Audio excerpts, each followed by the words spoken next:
로마서 8장 32절입니다.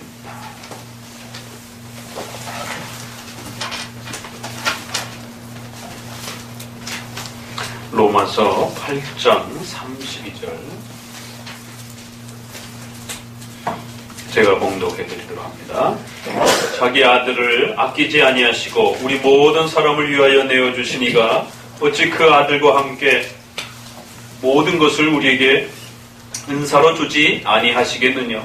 누가 능히 하나님의 택하신 자들을 송사하리요. 의롭다 하신 이는 하나님이시니 누가 정죄하리요. 죽으실 뿐 아니라 다시 살아나신 이는 그리스도 예수시니 그는 하나님의 우편에 계신 자요 우리를 위하여 간구하시는 자신이라. 아멘. 예수님에 대한 가르침과 관련해서 이제 우리가 세 번째 이제 또 함께 배워가셔야 될 내용은 제한속죄라고 하는 예수님의 십자가의 죽으심에 대한 이 성격을 또 함께 배워가야 할 것입니다. 기독론과 관련해서 많은 논쟁을 일으키고 또 무리를 일으켰던 몇 가지 주제가 있습니다. 어떤 주제들은 크게 논쟁거리가 되지 않은 주제들도 있습니다. 이제 우리가 또 다음에 소개되어질 예수님이 우리를 위하여 행하신 구원의 그러한 사역들, 일들이 있습니다. 우리가 앞부분에서는 예수님이 누구신가에 대한 예수님의 존재에 대한 이성 1인격의 이러한 아주 독특한 특징을 갖고 계신 예수님의 존재를 살펴보았고요. 그럼 그 예수님이 인간의 구원을 위하여 어떤 일을 행하셨는가? 예수님의 키가 어떻고, 예수님의 색깔이, 얼굴 색깔이 어떻고, 예수님이 어떤 옷을 즐겨 입었고, 최근에 카톨릭에서 예수님이 돌아가실 때 입었던 그 옷이 발견되어져서 그 옷이 진짜이냐 아니냐, 이런 것이 중요한 것이 아니라 예수님이 인간의 구원을 위하여 어떤 일을 이루셨는가, 이걸 이해하지 못하면 구원의 복음이 열리지 않는 것입니다. 그래서 이제는 예수님의 존재 그 다음으로 예수님이 인간의 구원을 위하여 어떤 일을 이루셨는가. 우리가 앞부분에서 인간론에서 보았던 것처럼 인간의 가장 심각한 문제는 바로 인간의 부패라고 하는, 원죄와 자범죄라고 하는 이 죄의 심각한 비참함을 짊어진, 하나님 앞에 영원한 정죄를 짊어진 지옥의 영원한 심판을 받아야 된다라고 하는 인간의 이 부패와 비참함에 대한 인간의 이 정죄와 이 부패를 어떻게 해결할 것인가? 어떻게 이 지옥의 형벌로부터 인간이 구원을 받을 수 있을 것인가에 대한 문제가 이제 본격적으로 그 예수님이 그 일을 위하여 어떤 일을 행하셨는가? 예수님의 사역과 관련해서 우리는 소일이문답에서 예수님을 대제사장으로서 우리를 위하여 십자가에 우리 죄를 대신 짊어지시고 죽으시는 그러한 제사장으로서의 사역, 제물로 자신을 바치시는 그러한 그리스도의 십자가의 죽으심의 성격, 또 그 예수님은 하나님의 말씀을 우리에게 가르쳐 주시는 선지자로서의 그런 역할, 또 우리를 구원하실 뿐만 아니라 우리를 사탄과 악으로부터 하나님의 교회의 왕이 되셔서 하나님의 백성들을 지켜내시는 왕으로서의 또 예수님. 그래서 우리가 그걸 삼직이라고도 표현을 합니다. 선지자직, 제사장직, 왕직이라고 하는 예수님의 세 가지 역할을 또 소개합니다. 예수님의 이 삼직은 바로 두 가지의 예수님의 신분, 예수님의 상태 속에서 일어난 구원의 역사라는 것입니다.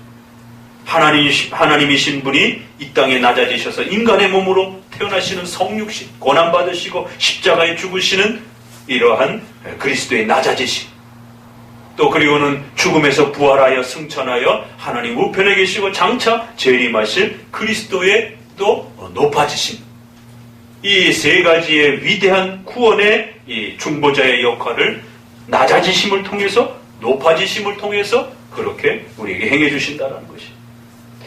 이 기본적인 부분에 있어서는 크게 이렇게 논쟁이 되질 않습니다. 그러나 그 중에 이제 몇 가지가 포커스가 되어지면, 초점이 되어지면서 2000년 역사 속에 특별히 아주 심각한 논쟁을 일으킨 주제가 있습니다. 그건 바로 예수님이 죽으신 것은 인정하지만 그 예수님이 누구를 위해서 죽었느냐? 이 문제. 그래서 그거를 우리 칼빈주의에 있어서는 예수님이 택하신 백성들만을 위해서 죽었다라고 하는 제한한 한정된 그러한 사람들만을, 택한 백성들만을 한정해서 제한해서 예수님의 십자가의 그 속죄의 피 흘림이 택한 백성들만을 위해서 죽으셨다라고 하는 그것을 제한 속죄 이렇게 표현한 것입니다. 그러나 어떤 무리들이 등장하면서 예수님이 십자가에 죽으신 것은 인정한다.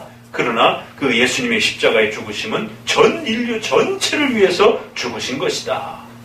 그렇기 때문에 예수님의 십자가의 피 흘리심과 죽으심을 어느 특정한 한정되고 제한된 사람들에게, 택한 사람들에게만 제한시키는 건 그건 잘못된 교리다.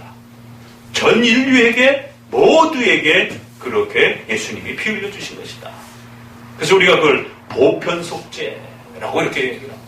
그래서 이쪽에는 한쪽은 한정되고 선택된 백성들에게만 피 흘려주셨다라고 하는 제한속죄, 이쪽에서는 모두를 위해서 피 흘려주셨다라고 하는 보편적인 속죄. 보편이라는 말은 특정이라는 말의 반대말인 것이죠. 일반적인 이런 표현이니까. 그래서 일반적인 속죄, 보편 속죄, 누구나를 위한, 누구나 모든 사람을 위한 속죄. 그러나 이쪽엔 택한 자를 위한 속죄, 제한 속죄, 한정된 인물들만을 위한 속죄. 이 예수님의 죽으심의 이 피 흘리심의 속죄의 범위에 대한 논쟁이 아주 심각하게 논쟁이 되었습니다. 그렇기 때문에 우리가 적어도 기독론을 정립해가는 과정에 있어서는 이성 일인격도 또 중요하지만 예수님이 우리의 구원의 역사를 위하여 일하시는 그 내용 중에 특별히 논쟁이 되었던 요 몇 가지를 또 살펴보는 것도 매우 중요합니다. 왜냐하면 칭의론이 한국교회 안에 이렇게 통째로 부정이 되어지고 칭의론이 이렇게까지 위협을 받을지 누가 알았겠습니까? 이 제한속죄 교리는 한국교회 안에 많이 소개되어지도 않습니다. 칭의교리가 워낙 강조가 되면서 많이 소개가 되었기 때문에 칼빈주의의 우리 개혁교회의 기독론에 있어서 또 아주 중요한 특징인 이러한 제한속죄는 잘 많이 교회 안에 소개가 되어있지를 않았던 것이죠.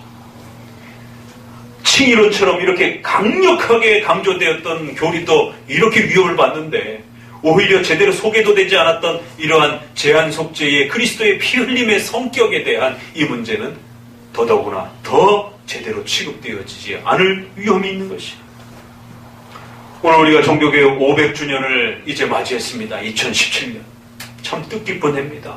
자그마치 500주년이라고 하는 400주년에 살기도 힘들고 300주년이라고도 사는 그 기점에 살기가 참 숫자에 뭐 특별한 의미가 있는 건 아니지만 그럼에도 불구하고 500주년이라고 하는 이러한 엄청난 이 시간 앞에 저와 여러분이 그 시대에 서 있는 것입니다. 우리 선조들이 목숨 흘려서 피 흘려서 가톨릭과의 신앙을 거부하고 또 더 나아가서는 처음에는 함께 출발했지만 점점 교리적인 그러한 분별력에 있어서 가톨릭으로 돌아가면서 흐려져 갔던 루터파까지도 결국 성만찬에 있어서 또 이런 많은 또 기독론 이외의 그러한 교회론과 종말론과 신론에 있어서의 그런 부분들의 결국 차이를 나타나게 된 루터파를 걸러내면서 결국 개혁파라라고 하는, 처음에는 유럽의 개혁파는, 정통파는 루터파와 칼빈파를 함께 포함해서 프로테스탄트, 또 개혁파, 또 정통파 이렇게 표현을 한 것입니다. 그래서 우리가 정통교회라고 하게 되면 통상 루터파 초기와 칼빈파를 포함해서 정통파라라고 이렇게 표현을 하는 것입니다. 왜? 가톨릭을 대항한 성경적으로 정확하게 개혁하고 성경적으로 정확하게 선 그러한 교회다라고 했을 때 적어도 루터파와 칼빈파와 쯔빙글리파를 계승하는 칼빈파만이, 두 파만이 이 성격을 같이 했던 것이에요. 그러나 결국 후기로 넘어갈수록 초기 루터파는 결국 로마 가톨릭 형태로 후기가 돌아가면서 결국 개혁파, 그렇게 되면 우리가 통상적으로 칼빈파만을, 스코틀랜드 계통을 향한 장로교파만을 통상적으로 우리가 이제 개혁파 교회라고 그렇게 말하는 것이죠. 그래서 어떤 분은 개혁교회 그러면 유럽 전체를 다 포함할 수 있기 때문에 개혁파 교회라고 이렇게 조금 더 구별해서 말을 해줘야 된다라고 이렇게 구별하시는 분도 있기도 합니다. 자, 이처럼 결국에는 이 선조들이 그토록 피땀 흘려서 회복시켜준 교리 중에 하나가 바로 이 제한속죄교리인 것입니다. 이 제한속죄교리는 바로 도르트 신조에서 가장 첨예하게 문제가 되었던 칼빈주의 5대 교리 중에 한 교리이기도 한 것입니다. 로마 가톨릭 교리 안에도 보편적인 속죄교리가 이미 있었고, 또 어거스틴과 펠라기우스가 400년에 싸울 때도 역시 펠라기우스와 반펠라기우스 계통을 통해서 보편 속죄교리가 있었던 것입니다. 로마 가톨릭을 통하여 1000년 동안 보편 속죄교리가 또 소개되었던 것이고요. 종교개혁을 통해서 잠깐 제한 속죄교리가 소개된 것입니다. 칼빈의 기독교 강요를 통해서 또 그의 제자인 베자와 제네바 아카데미를 통해서 제한 속죄 교리가 훨씬 더 성경적 교리고, 또 그것이 예수님의 십자가의 피 흘림을 훨씬 더 명확하게 설명해주는 성경적 교리이며, 또 역사적으로도 어거스틴을 통하여 우리의 선조들이 가르쳤던 교리라고 회복시켜준 것입니다. 그러나 종교개혁이 있고 난 100년이 지나고 난 흐름 시점 중에 한 80년, 7, 80년 흐름에 결국 화란을 중심으로 해서 알미니우스 목사라고 하는 분이 등장하면서 제한속죄교리는 아주 독선적이고 사람들을 편가르고 사람들에게 구원의 기회를 박탈하는 아주 몰인정하고 무자비한 그러한 가르침입니다. 예수님의 십자가의 죽으심을 갖다가 마치 예수님의 십자가의 피 흘림이 능력이 없는 것처럼, 이 세상의 모든 사람들을 구원하기에 마치 능력이 모자란 것처럼, 그러니까 이 제한속죄라는 단어를 듣게 되면 소위 이런 오해가 있는 것입니다. 무자비하다. 두 번째는 예수님의 피 흘림이 능력이 없나? 왜 일부 사람들에게만 혜택이 돌아가는가? 그래서 예수님의 제한적인 피 흘림이다라는 이 단어를 잘못 오해해서 마치 예수님의 피 흘림이 무능력하고 일부에게만 혜택이 돌아가는, 인류 전체에게 그 피 흘림의 어마어마한 능력이 돌아갈 수 없는 것처럼, 그렇게 예수님의 피 흘림은 조금 부족하고 무능력하고 약한 그런 피 흘림처럼 그런 오해를 불러일으킨다라는, 그렇게 공격하기 시작한 겁니다.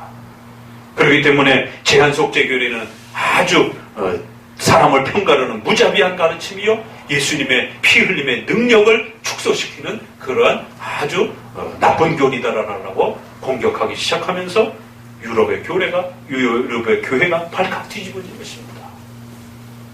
그래서 도르트 총회를 통하여 이제 유럽에 있는 퍼져 있었던 당시의 개혁교회들 전체를 불러 모은 거고, 더 나아가 스코틀랜드와 영국에 이르기까지 교회들을 초청을 해서 이제 소위 말해서 전 세계적인 유럽 전체의 개혁파 교회들의 대표들을 불러 모아서 이 문제를 어떻게 처리할 것인지에 대한 회합을 가졌던 것입니다. 사실 웨스트민스터는 스코틀랜드와 영국에 있는 개혁파 교회들이, 장로 교회들이 주로 모여서 회의를 한 것이기 때문에 주로 유럽의 섬 지역에서 만들어진 그런 좀 지역상 제한되고 특수한 형태를 가지고 있습니다. 오히려 지역적인 광범위한 특징에 있어서는 오히려 도르트 이 총회가 전 유럽에 있는 모든 개혁교회들을 다 초청한 그러한 광범위한 특징을 훨씬 더 갖고는 있습니다. 그러나 교리를 문제 삼았던 내용이 5개밖에 안 되었기 때문에 이 5개 교리만을 다루는 축소해서 개혁교회의 여러 교리들을 다루지 않고 특별히 요 5개만을 가지고 공격을 했기 때문에 요 5개에 대답하면서 5개 교리만을 정리해 준 것입니다.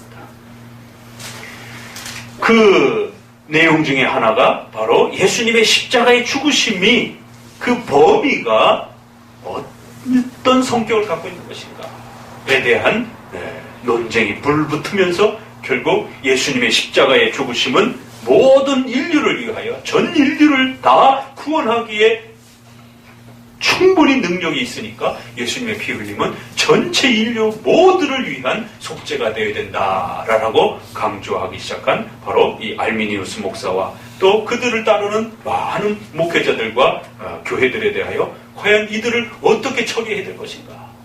이걸 성경 해석에 그저 다양성으로 열어둘 것인가? 아니면 이건 비성경적이고 예수 그리스도의 피 흘림을 망가뜨리는 아주 악한 그런 가르침으로 교회에서 쫓아내야 될 것인가를 이제 회의를 한 것입니다. 결론은 우리가 잘 알고 있는 것처럼 제한 속죄 교리가 훨씬 성경적인 교리고 보편적인 속죄 교리는 이것은 성경의 십자가의 피 흘림을 훼손하고 망가뜨리는 그러한 잘못된 교리로 교회에서 절대로 가르쳐서는 안 되는 그러한 가르침으로 분명하게 선을 거둔 것입니다. 그런데 오늘날은 거꾸로 되어 있는 것입니다. 한국교회 대부분이 보편 속죄 교리를 가르칩니다.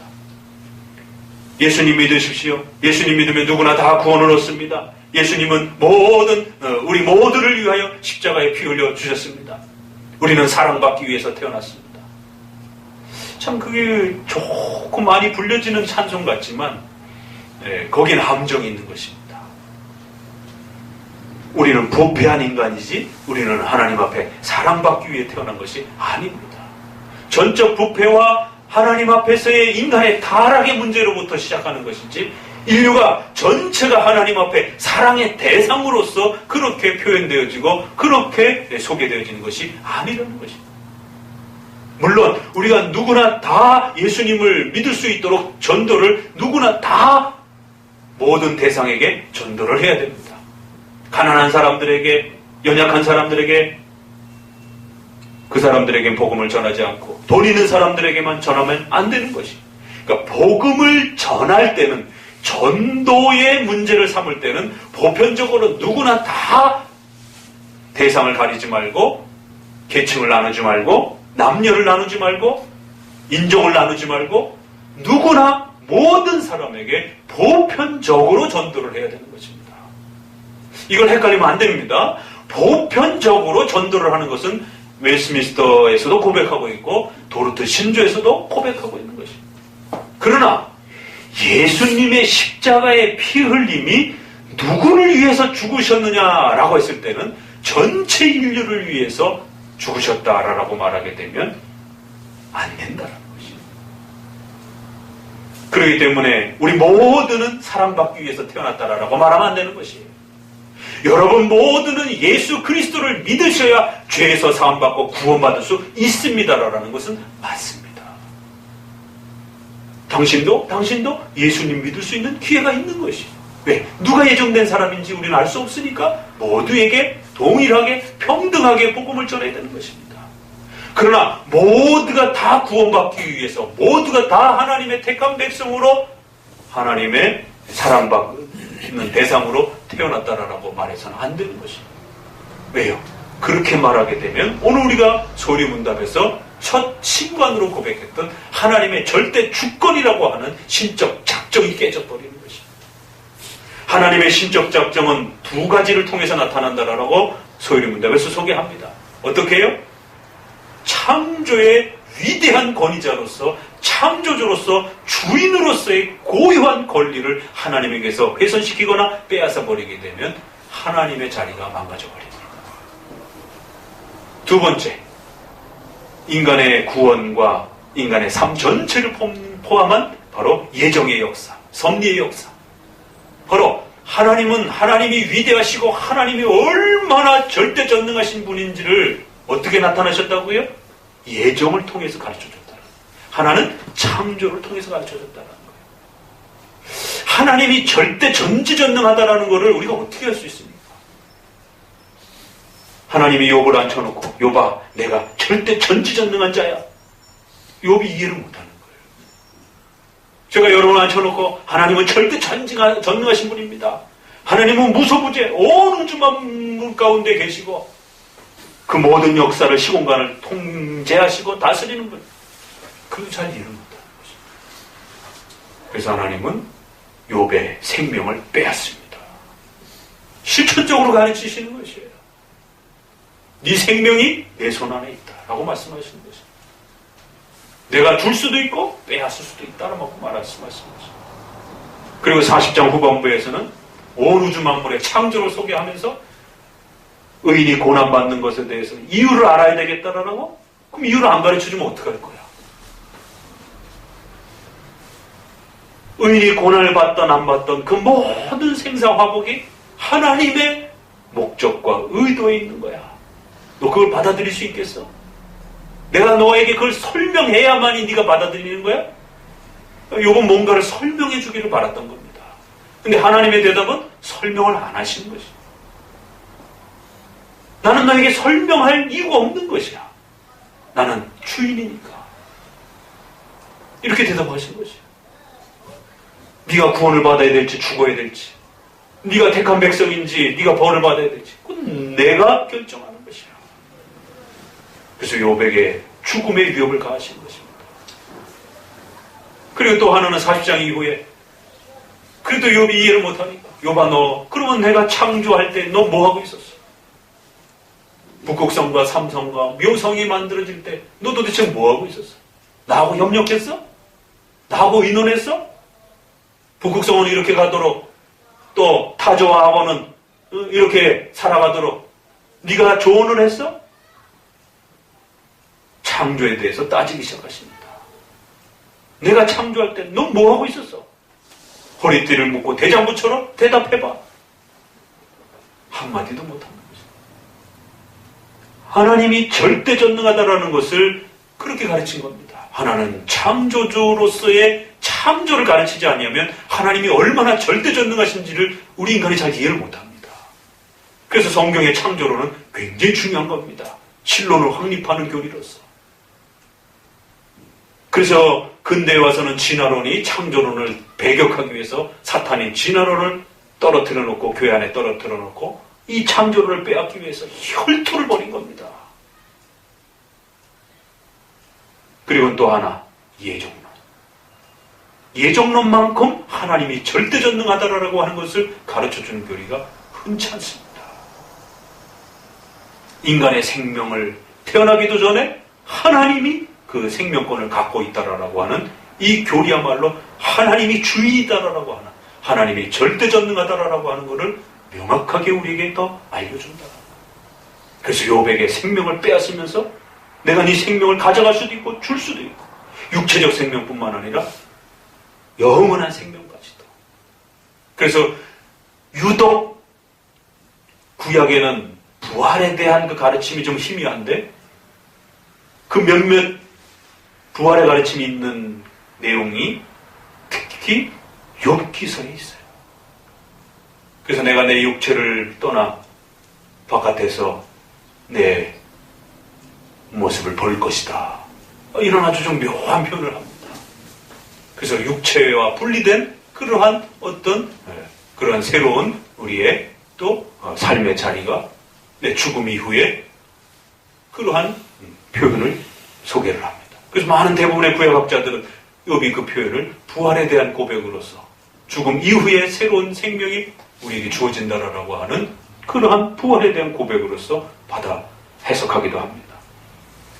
자, 이처럼 예수님께서 십자가의 죽으심이 택한 백성들만을 위하여 죽었다라고 하는, 죽으셨다라고 하는 이 가르침이 왜 이렇게 중요한가? 이건 바로 하나님의 예정론하고 연결이 되기 때문에 그런 것이에요. 그 예정론은 또 어디랑 연결이 된다고요? 하나님의 신적 작정과 연결이 되는 것이에요. 그러니까 예수님이 모두를 위해서 그들 모두를 구원시킬 수 있는 피 흘림의 능력을 우리가 부정하는 건 아닙니다. 예수님의 피 흘림은 인류 전체를 다 구원시킬 것도 남을 정도로 온 우주 전체를 죄사함을 시킬 수 있는 그런 어마어마한 피 흘림입니다. 왜? 예수님은 하나님의 아들이시요 의로운 자시기 때문에 그분의 피 흘림은 어마어마한 그런 가치가 있는 겁니다. 그래서 우리의 신앙 고백에는 분명히 예수님의 피의 가치에 있어서는 전 우주를 변화시키고 받을 수도 있는 그러한 능력이 있다는 걸 인정해 줍니다. 그건 같이 고백을 해요. 그러나 그 십자가의 피 흘림이 누구를 위해서, 어떤 대상을 위해서 범위를 말할 때는 제한적으로 말한다. 능력을 말할 때는 전체를 다 구원시킬 수도 있는 그런 어마어마한 능력을 갖고 있다라고 동일하게 말을 합니다. 우리가 그걸 부정하는 게 아니에요. 제한적으로 예수님이 십자가에 죽으셨다라는 말을 오해하면 안 된다는 겁니다. 예수님의 피 흘림이 아주 능력이 제한적이다, 이런 뜻이 아니라는 거예요. 잘 알아들으셔야 되는 것입니다. 예수님의 피 흘림의 능력은 보편적이고 강력하고 능력 있는, 전체를 다 받을 수 있는 그런 어마어마한 능력을 우리도 인정하는 것입니다. 그러나 그 예수님의 피 흘림의 능력을 범위로 말할 때, 대상을 말할 때는 제한시켜서 말을 한다는 것입니다. 그렇게 어마어마한 능력을 가지신 예수님의 피 흘림이지만 그럼에도 불구하고 예수님은 전 인류를 위해서 죽으시지 아니하시고 하나님, 성부 하나님이 택하여 예수님에게 주신 바로 선택한 백성들만을 위해서 십자가에 피 흘려 주셨다는 거예요. 왜냐하면 성부 하나님의 그 예정, 선택 때문에 그렇다는 것이에요. 그 선택과 예정을 완성하기 위해서 예수님이 피 흘려 죽으신 것이지, 성부 하나님이 선택하고 예정하셨다라고 말하는데 갑자기 예수님이 나타나셔가지고 성부 하나님의 그 제한적인 선택은 잘못된 겁니다. 내가 이제 피 흘림이, 내 피는 능력이 있으니까 전 인류를 위하여 내가 다 피 흘려 주겠습니다, 이러면 안 된다는 것이죠. 그렇게 되면 성부와 성자 예수님의 구원 계획이 엄청난 충돌을 일으키게 되고 서로 잘못하면 싸우시게 되는 이런 일이 벌어지는 것이죠. 그래서 예수님은 반드시 내가 내 목적을 갖고 온 것이 아니라 성부 하나님의 뜻을 이루기 위하여 이 땅에 오셨다라고 누누이 말씀하신 것이죠. 그러면 성부 하나님은 우리가 앞에서 본 것처럼 신적 작정을 통하여 선택과 유기라고 하는 예정의 구원의 절대성을 행사하셨다라고 말하는 것입니다. 그래서 그 선택한 백성들을 이제 구원하시기 위하여 예수님은 이 땅에 오셨다라는 거예요. 그래서 둘로 나눠 말하는 것입니다. 예수님의 십자가의 피 흘림은 물론 절대 전능한 그런 능력, 전 인류를 다 구원할 수 있는 어마어마한 능력을 가진 건 맞습니다. 그럼에도 불구하고 예정된 백성들을 구원하시기 위한 그 선택을, 예정론을 완성하기 위한 그러한 목적으로 이 땅에 오셨기 때문에 범위를, 대상자들을 제한시키셨다는 거예요. 그래서 우리가 제한 속죄의 교리가 예정론과 서로 연결이 되면서 교리가 서로 조화되는 그러한 교리이지, 예수님은 성부는 예정했다라고 해놓고 예수님은 모든 인류를 다 위해서 피 흘렸다라고 그렇게 보편 속죄로 말하게 되면 성경의 교리가 서로 충돌이 일어나면서 깨져버린다는 것이. 그래서 논리적으로 맞지도 않고, 그렇게 되면 예수님의 피 흘림이 성부 하나님의 뜻을 공격하고 성부 하나님의 뜻을 망가뜨리는 그러한 심각한 문제가 발생될 수 있다는 것이. 그리고 더 나아가서는 예수님의 피 흘림이 모든 인류를 위해서 죽었어요. 그런데도 어떤 사람들은 예수님을 끝까지 죽을 때까지 예수님을 인정하지 않습니다. 그렇게 되면 예수님의 십자가의 피 흘림이 실제로 무능력한 것처럼 그렇게 결론이 나버립니다. 예수님은 십자가에 돌아가실 때 내가 전 인류를 위하여 다 그들을 구원시킬 수 있는 피 흘림을 내가 피 흘려준다 라고 하셨어요. 저들의 말처럼 말한다라면. 그런데 우리의 현장에서는 죽을 때 예수님 안 믿고 죽는 사람들이 수두룩합니다. 그런 악한 자들이 우리 주변에 수두룩합니다. 그거 어떻게 설명할 겁니까? 저들의 가르침이 오히려 실제적으로 예수님의 피 흘림이 무가치하고 무능력하고 그렇게 보잘것없는 것처럼. 왜? 어떤 사람들은 예수님 안 죽고 예수님 안 믿고 죽으니까. 제한속죄 교리가 훨씬 예수님의 피 흘림의 목적과 가치를 잘 보존하지, 모든 인류를 위하여 다 피 흘려주셨다라고 하는 가르침은 오히려 실제 내용에 들어가서는 예수님을 믿지 않고 죽는 사람들이 훨씬 많기 때문에 예수님의 피 흘림이 실제적으로 적용될 때는 무가치하고 효과가 없어져 버리는 일들이 벌어질 수 있다는 겁니다.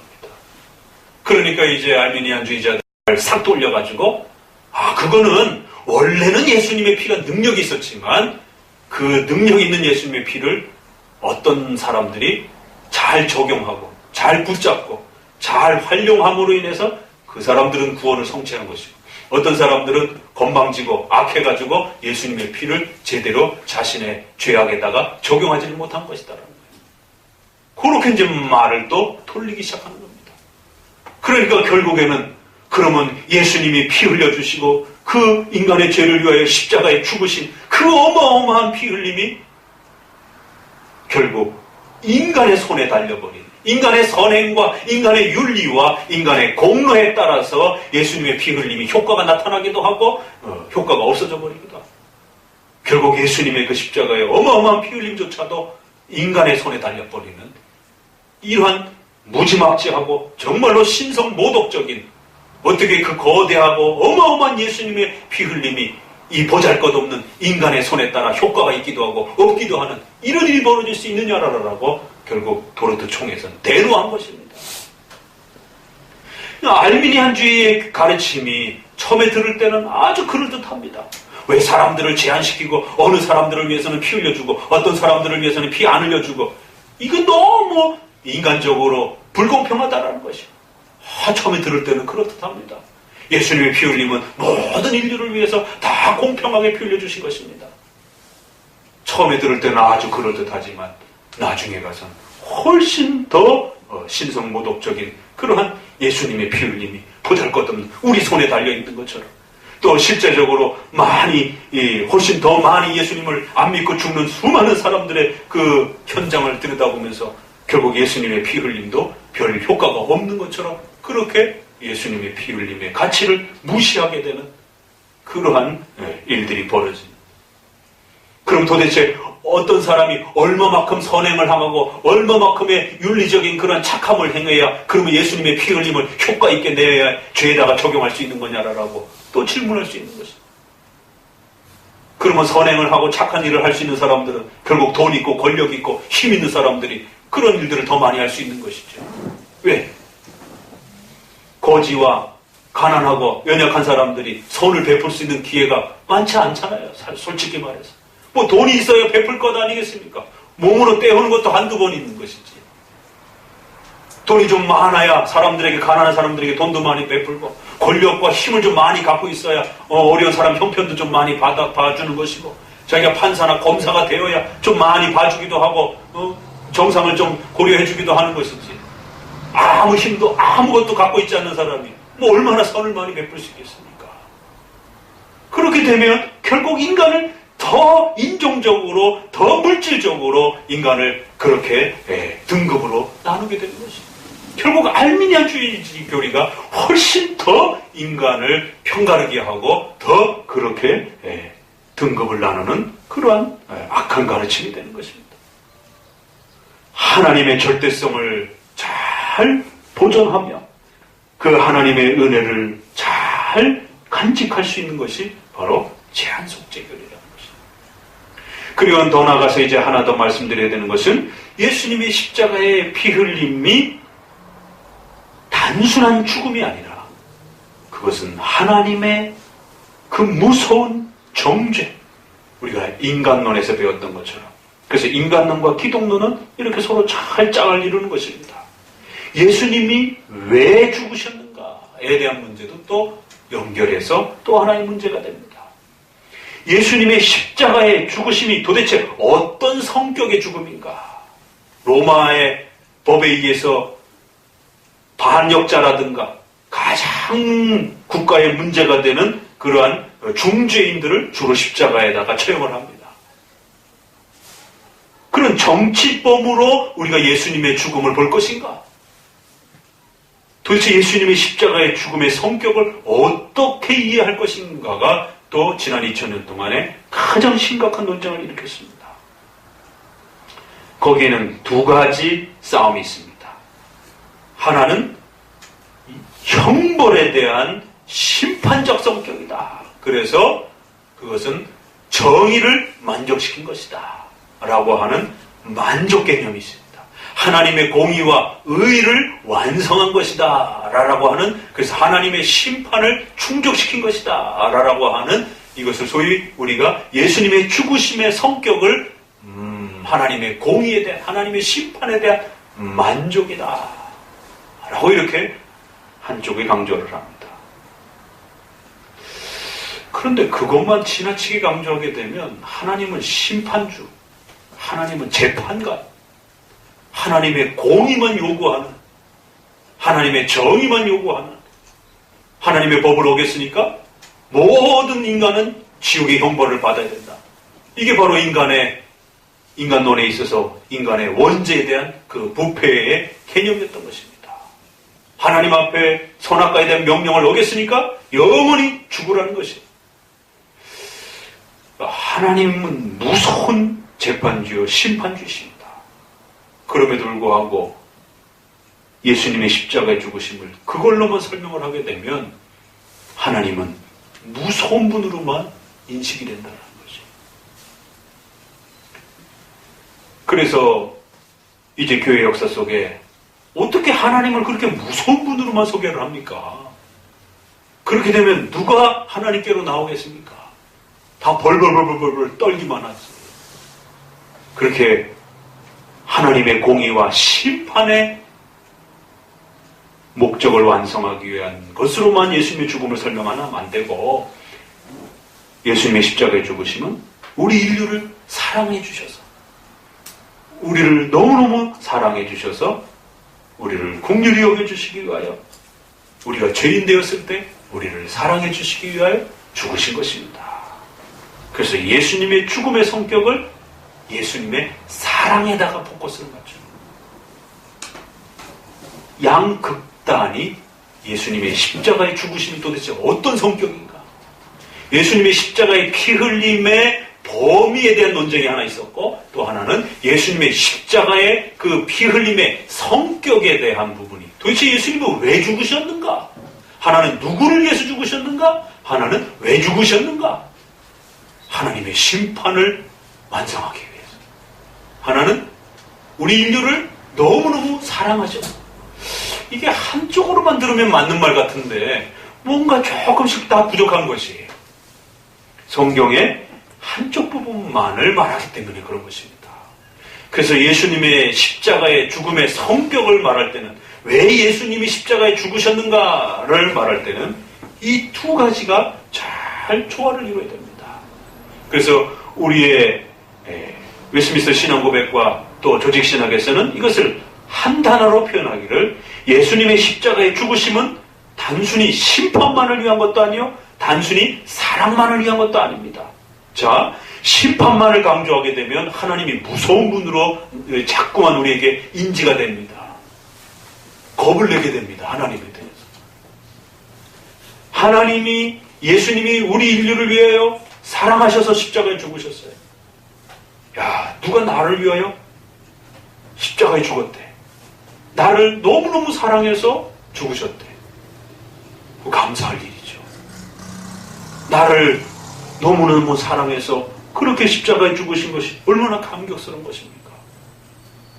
야, 내가 그렇게 대단한가? 도대체 왜 나를 그렇게 사랑하셨지?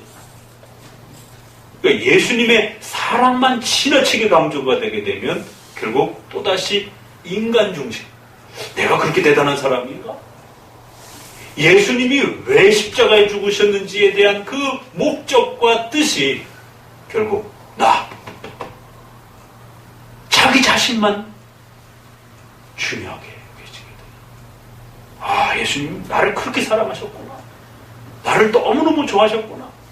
마치 연인 관계의 그런 어떤 모습 속에서 연인을 지극히 사랑하는 그러한 대상으로만 예수님을 그렇게 이해하게 될 수밖에 없다는 것입니다. 그렇게 되면 결국 예수님은 나만을 위해서 죽는다라고 하는, 결국 이기적인 그러한 신앙으로 전락될 위험이 있습니다. 그러니까 한국교회는, 현대교회는 예수님의 사랑이 너무 지나치게 강조되어 있는 시대에 우리가 살고 있습니다. 그래서 우리가 무슨 짓을 해도 다 용서해주고, 딸바보처럼 마치 그런 이미지를 갖고 있는 거예요. 그래서 제가 지난주에도 이렇게 비슷한 지적을 한 것처럼 예수님의 그 성화 중에 제일 마음에 들지 않는 부분이 이렇게 예수님 등에 우리를 업고 이렇게 걸어가시는 그런 성화가 있어요. 마치 그래서 우리가 무슨 짓을 해도 아버지에게 달려가면 항상 탕자의 비유가 잘못 해석이 돼가지고는 그냥 언제나 그냥 우리를 용서해주고 너무너무 사랑해서 우리 아니면 안 되는 것처럼 이러한 그 현대의 그러한 부모 개념과 이런 연인 개념의 이러한 사랑 개념이 너무 지나치게 예수님이 왜 죽으셨는가에 대한 그 개념의 사랑 쪽에 지나치게 그렇게 휴머니즘적인 그런 사랑으로 그것이 치우쳐져가지고 예수님이 우리를 위하여 죽으셨다라고 하는 그 사랑에 대한 지나친 강조 때문에 결국 예수님의 죽으심의 올바른 의미와 목적을 훼손하는 일이 벌어졌습니다. 그러나 또 과거에는 한때는 중세시대에는 예수님이 심판을 만족시키기 위해서 죽었다라고 하는 그래서 그 형벌을 완성시켰다라고 하는 그래서 하나님 앞에는 반드시 죄값을 치러야 된다라고 하는 이러한 또 아주 공포스러운 그런 분위기가 또 시대를 장악한 때가 있었습니다. 이 둘 다 한쪽 면에 있어서 맞는 말이지만 전체적인 예수님의 십자가에 왜 예수님이 십자가에 죽으셨는가에 대한 그 의미는 맞지 않는 것입니다. 이외에 여러 가지도 있지만 대표적으로 심판과 사랑에 대한 부분 쪽이 강조가 된 형태가 대표적으로 양극단입니다. 그러면 개혁교회는 이것을 하나로 정리해서 하나님의 심판을 분명히 존중해야 됩니다. 왜? 인간이 부패할 때는 단지 도덕적으로 인격적으로 모자라서 부패한 게 아니라 하나님 앞에 정죄받은 원죄의 성격을 그렇게 말한 것입니다. 그래서 원죄 안에는 반드시 두 가지가 있다라고 말씀드렸습니다. 죄책과 부패, 오염이라고 하는 두 가지 성격이 원죄를 담고 있다라고 말씀드렸어요. 죄책이란 바로 정죄를 말하는 거예요. 죄에 대한 책임.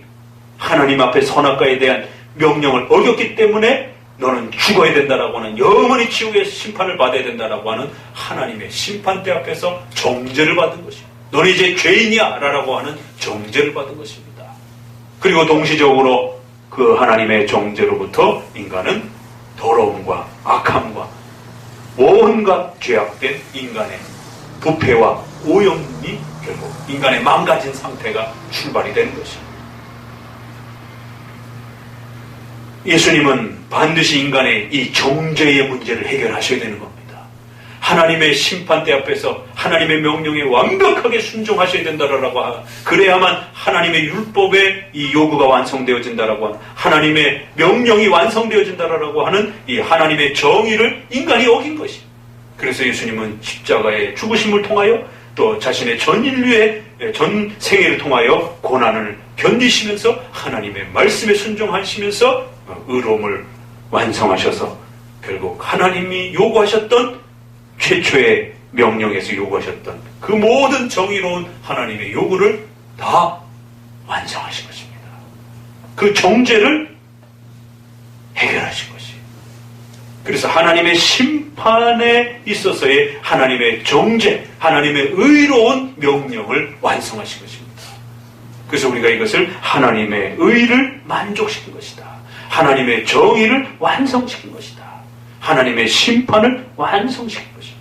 분명히 예수님이 십자가에 죽으시면은 형벌에 대한 심판을 완성하고 만족시킨 것인 것입니다.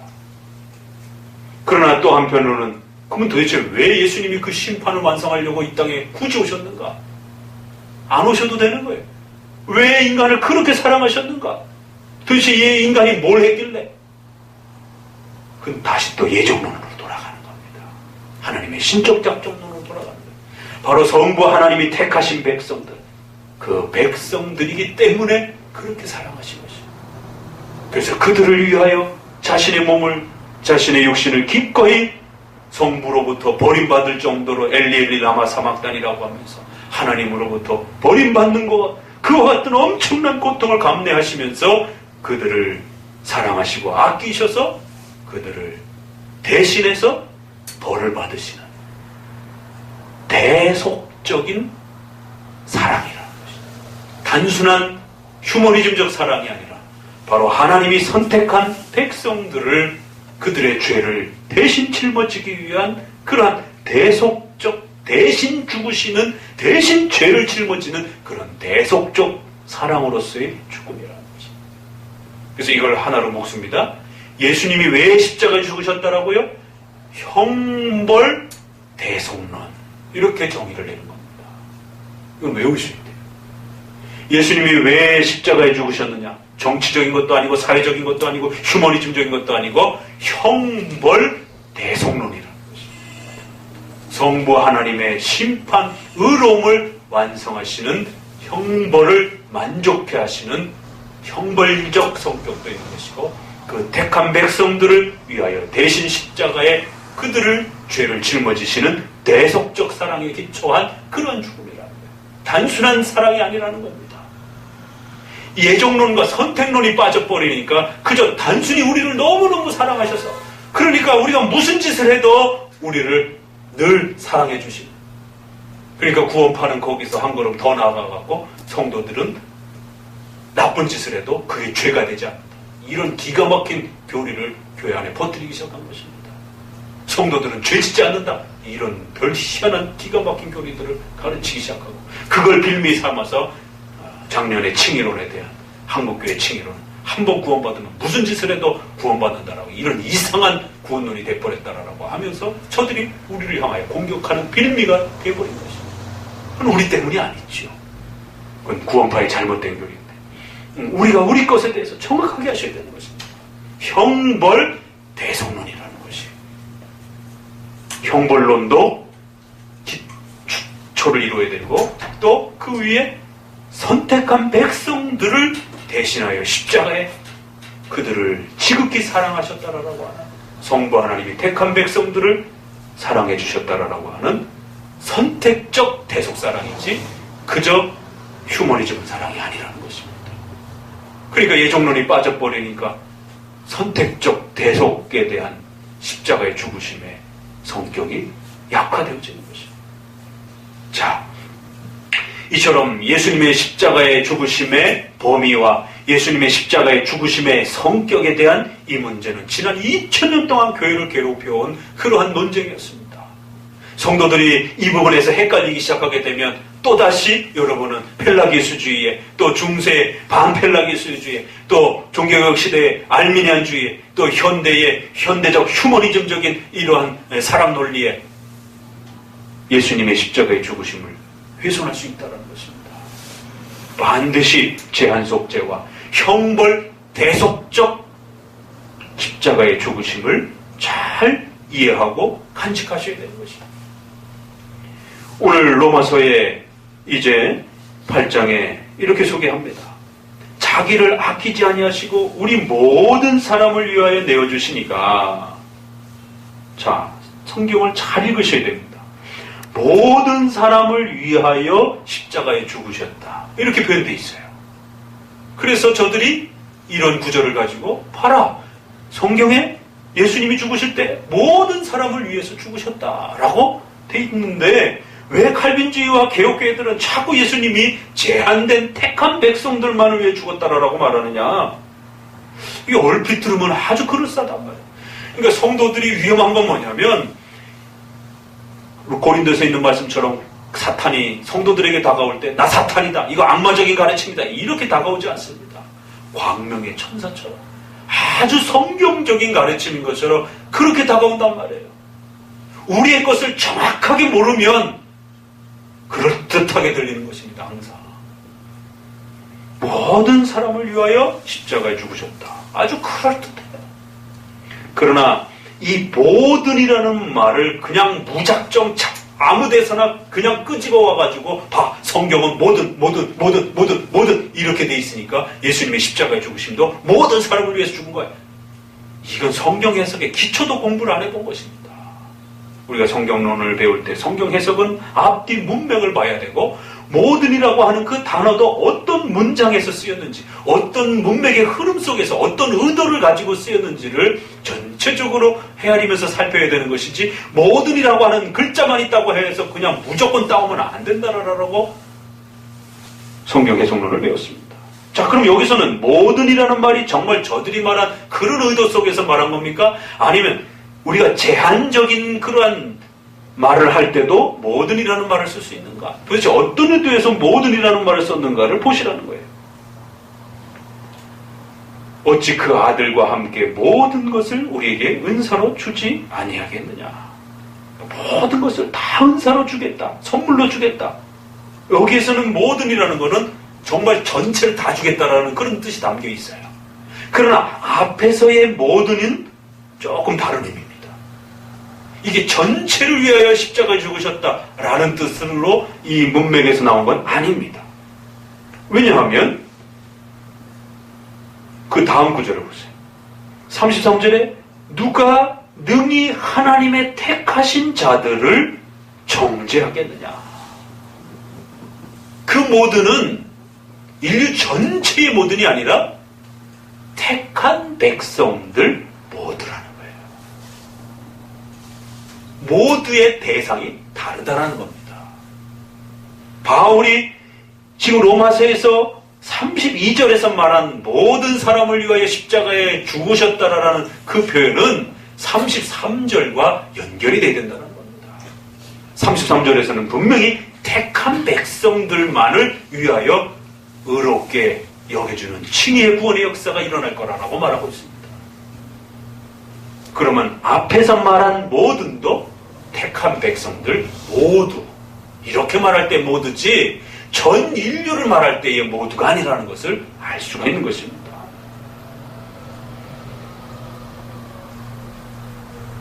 (34절에) 누가 정죄하리요 죽으실 뿐 아니라 다시 살아나신 이는 그리스도 예수시니 그는 하나님 우편에 계신 자 우리를 위하여 간구하신 자니라.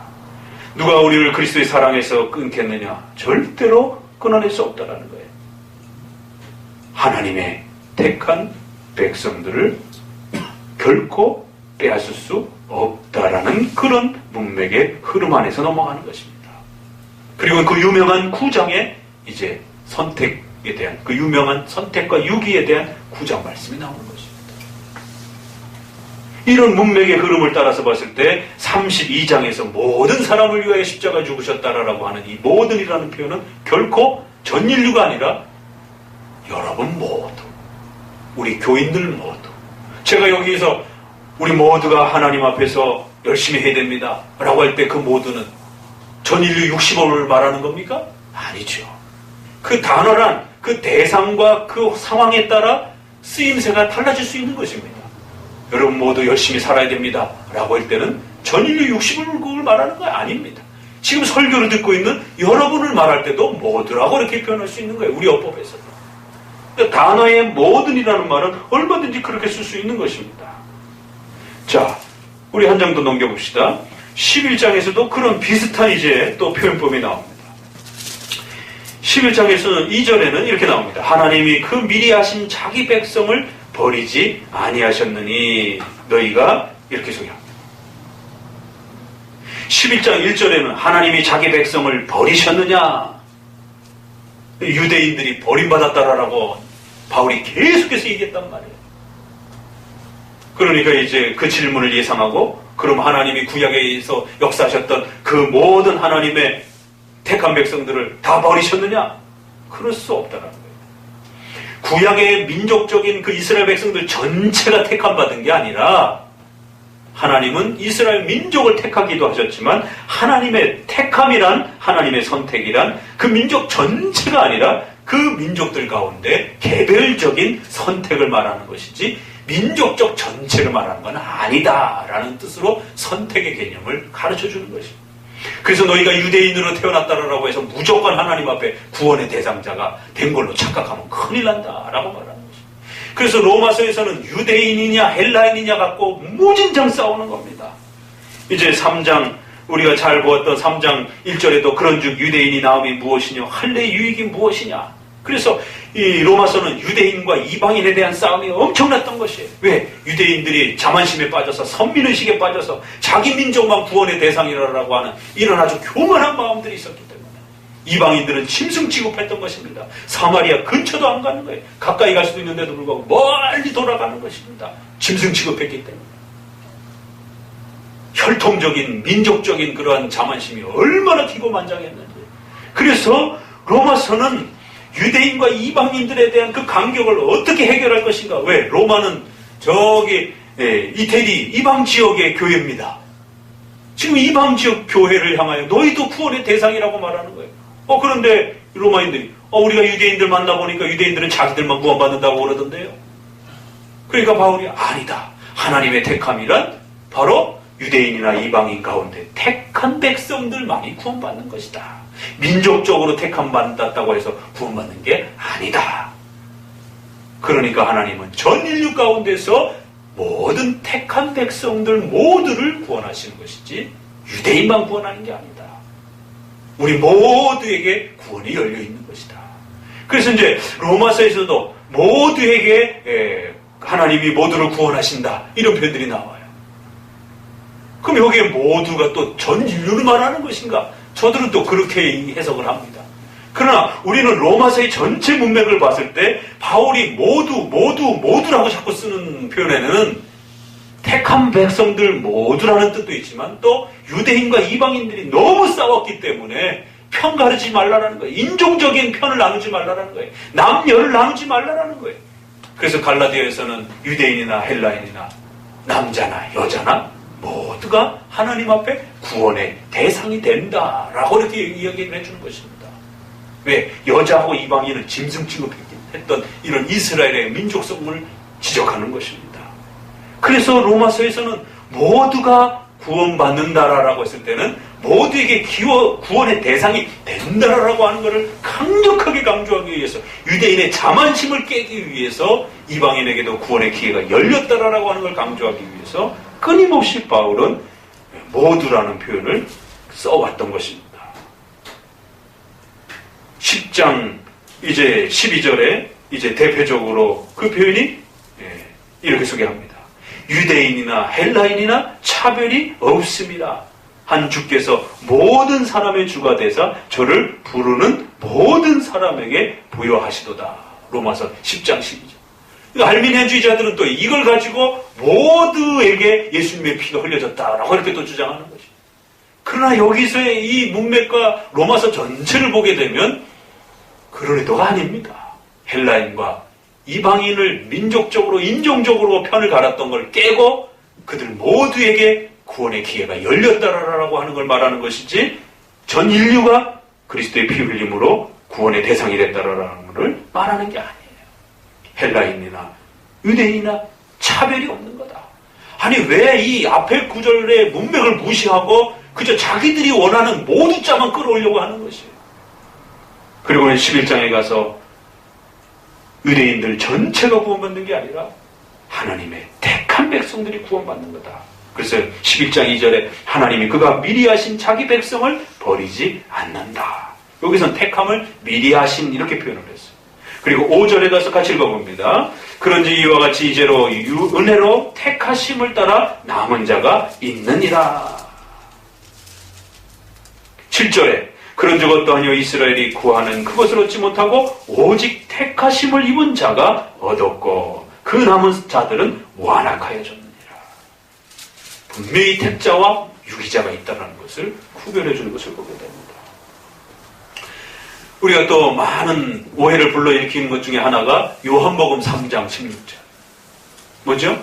하나님이 세상을 이처럼 사랑하사 독생자 예수 그리스도를 우리에게 주셨다라. 하나님이 세상을 이처럼 사랑하사. 봐라! 여기 세상 전체를 위하여 십자가에 피 흘렸다라고 이렇게 말하는 것이 아주 또 그럴듯합니다. 그러나 요한복음에서 말하는 세상이 도대체 누군가? 대상이 누군가? 예수님의 십자가의 피 흘림의 대상이 누군가? 라고 했을 때 거기서 말하는 세상은 하나님의 택한 백성들 모두를 또 성경에서는 세상이다 이렇게 표현을 해요.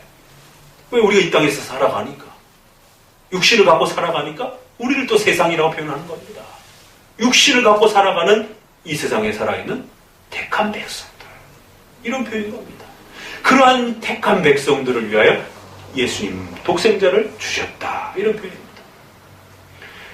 요한복음만큼 내 백성, 내 이제 10장, 11장, 14장, 17장에 가게 되면 내 양을 위해서 너희는 내 양이 아니므로 나의 음성을 듣지 않는다. 그 선한 목자의 비유, 문의 비유, 거기에 보면 전부 다 제한적인 대상들을 강력히 강조하는 표현이 가장 많은 데가 요한복음입니다. 그런데 저들이 알미니안주의자들이 예수님의 보편 속죄를 주장할 때 제일 많이 사용하는 구절 중에 하나가 요한복음 3장 16절. 그것만 요한복음 전체를 보지 못하고 내 양은 내 음성을 들은데 너희가 왜 나를 안 쫓아오느냐? 너희는 내 양이 아니니까 안 쫓아오는 것이. 17장의 그 유명한 중보기도에 있어서도 내가 전 인류를 다 위해서 기도하는 것이 아니라 바로 아버지께서 나에게 주신 그들을 이 땅에서 보존하기 위하여 그들을 위해서 기도하는 것입니다. 그들은 하나님이 나에게 주신 자들입니다. 하나님이 나에게 주신 자들을 결코 잃어버릴 수 없는 것입니다. 그 유명한 예수님의 기도가 17장까지 따라 붙는 것입니다. 너희가 나를 택한 것이 아니라 내가 너희를 택했다라는 말도 쏟아져 나오는 것입니다. 바로 그 택한 백성들만을 위해서 예수님이 이 땅에 오셨고 죽으셨다라고 하는 표현이 요한복음에 쏟아져 나오는 것입니다. 이처럼 성경 이제 또 해석과 관련해서도 이처럼 제한속죄와 예수님의 죽으심의 성격에 대한 부분들이 분명하게 우리 개혁교회와 칼빈주의가 가르치는 제한속죄와 형벌 대속론이 훨씬 더 분명하지 저들이 말하는 그러한 보편 속죄와 형태들이 강조되어 있는 건 아닌 것입니다. 자, 이제 우리 마지막으로 웨스트민스터 표현 한 문장만 읽고 이제 정리하도록 합니다. 그러면서 여러분들에게 도르트 신조를 이제 그 제한 속죄에 대한 부분을 소개해 드린 것입니다. 잘 읽어보시고요. 웨스트민스터 신앙 고백을 중심으로 보다 보면 5절, 6절이 여기에 해당이 됩니다. 주보맨 앞에 웨스트민스터 8장 중보자 그리스도 관련해서 5절, 6절을 읽어봅니다. 주 예수께서는 영원하신 성령을 통하여 단번에 자신을 하나님에게 드리신 그의 완전한 순종과 자신의 희생제사에 의해 그의 아버지의 공의를 충분히 만족해 하셨다. 아버지의 공의를 완전히 만족시킨, 정죄하신 그 정죄를 하나님의 의로움을 회복했다라는 거예요. 그리고 그 죽음은 희생제사라는 것입니다. 대가를 지불하고 뭔가 죽으신 그런 희생제사라는 거예요. 그 다음 구절, 그리고 그분은 성부께서 그에게 주신 모든 자들을 위하여 화목뿐만 아니라 천국의 영원한 유업까지 값을 주고 사셨다. 누구를 위하여?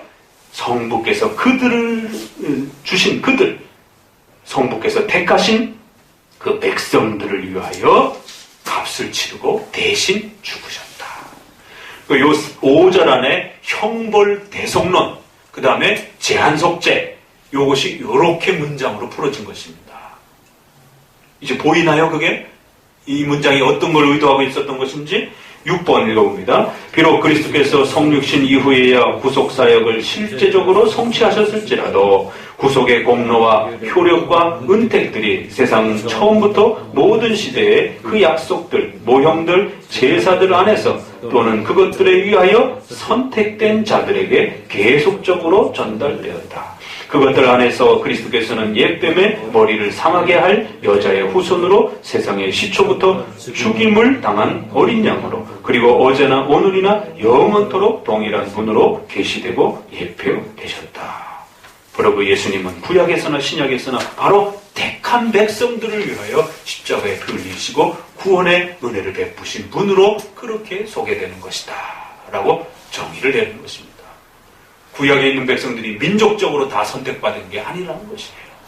그래서 그런 부분들을 또 잘 정리해서 이렇게 제한속죄와 형벌 대속론이라고 하는 그리스도의 죽으심의 범위와 그리스도의 죽으심의 성격을 이렇게 웨스트민스터에서는 아주 중요한 문제이기 때문에 이거를 5항, 6항에다가 이렇게 문장으로 풀어서 정확하게 정립을 해준 것입니다. 오늘 우리 시대에 이걸 파괴하고 빼앗기 위해서 끊임없이 혼란스러운 또 많은 기독론들이 있습니다.